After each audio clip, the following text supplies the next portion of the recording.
Hi guys, welcome to our channel Gayatri Arun. ఈరోజు మన ఛానల్లో బీరకాయ పప్పు ఎలా చేయాలో చూసేద్దాం రండి. కామన్గా ఇంట్లో అందరం పప్పు చేస్తూ ఉంటాం కదా, మరి ఈసారి పప్పు చేసేటప్పుడు బీరకాయ కూడా ఇలా యాడ్ చేసి చూడండి, చాలా టేస్టీగా ఉంటుంది. ఒకవేళ పిల్లలుంటే ఖచ్చితంగా ట్రై చేయండి, హెల్తీ కూడా.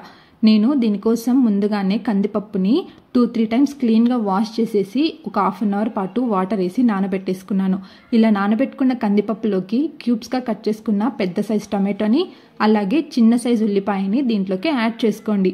ఇప్పుడు తర్వాత మీ కారానికి తగ్గట్టు పచ్చిమిర్చిని కూడా యాడ్ చేసుకోండి. నేనైతే ఇక్కడ ఒక 5-6 పచ్చిమిర్చిని తీసుకున్నాను. ముందుగానే వాష్ చేసి పెట్టేసుకున్న మెంతాకు, కొత్తిమీరని కూడా యాడ్ చేసుకోండి.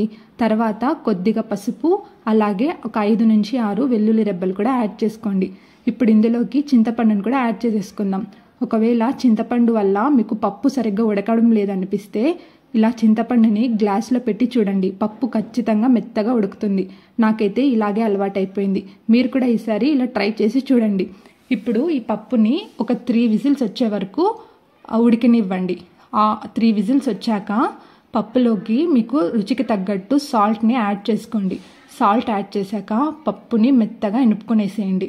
అలా మెత్తగా ఎనుపుకున్న పప్పులోకి ఇప్పుడు మనం ముందుగానే పొట్టు తీసి తరిగి పెట్టుకున్న బీరకాయని కూడా యాడ్ చేసుకుందాం. బీరకాయ కట్ చేసేటప్పుడు ఒకసారి టేస్ట్ చేసి చూడండి. ఒకవేళ బీరకాయ చేదుగా ఉంటే మీరు ఆ బీరకాయని వాడకండి. చేదుగా ఉన్న బీరకాయ పప్పులోకి వేయడం వల్ల పప్పు అంతా చేదుగా వచ్చేస్తుంది. ఇది నాకు ఒకసారి ఎక్స్పీరియన్స్ అయింది కాబట్టి మీతో షేర్ చేసుకుంటున్నాను. ఇలా ఎనిపి పెట్టుకున్న పప్పులోకి ఇప్పుడు బీరకాయ ముక్కల్ని కూడా యాడ్ చేసేద్దాం.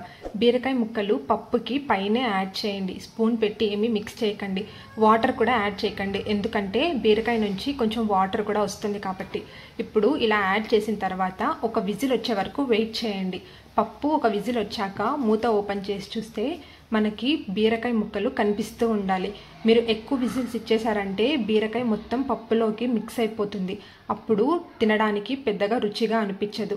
అందుకే ఒక్క విజిల్ మాత్రమే ఇచ్చి స్టవ్ ఆఫ్ చేసేసేయండి. ఇలా ఆఫ్ చేసేసిన తర్వాత తిరవాత వేసేసుకోండి. తిరవాత పెట్టేసుకుంటే ఎంతో రుచిగా ఉండే బీరకాయ పప్పు రెడీ అయిపోతుంది.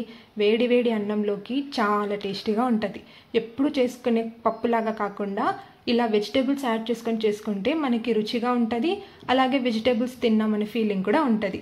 మరి ఇలాగే సేమ్ ప్రాసెస్లో సొరకాయ యాడ్ చేసుకోవచ్చు, అలాగే దోసకాయ కూడా యాడ్ చేసుకోవచ్చు. అంతే, ఎంతో రుచిగా ఉండే బీరకాయ పప్పు రెడీ అయిపోయింది. వేడి వేడి అన్నంలోకి సూపర్గా ఉంటుంది. ట్రై చేసి చూడండి. మరి బీరకాయ పప్పుని మరొక స్టైల్లో కూడా చేయొచ్చు. అది ఎలాగో చూసేయాలంటే మరి మన ఛానల్ని లైక్ చేయండి, షేర్ చేయండి, సబ్స్క్రైబ్ చేసుకోండి.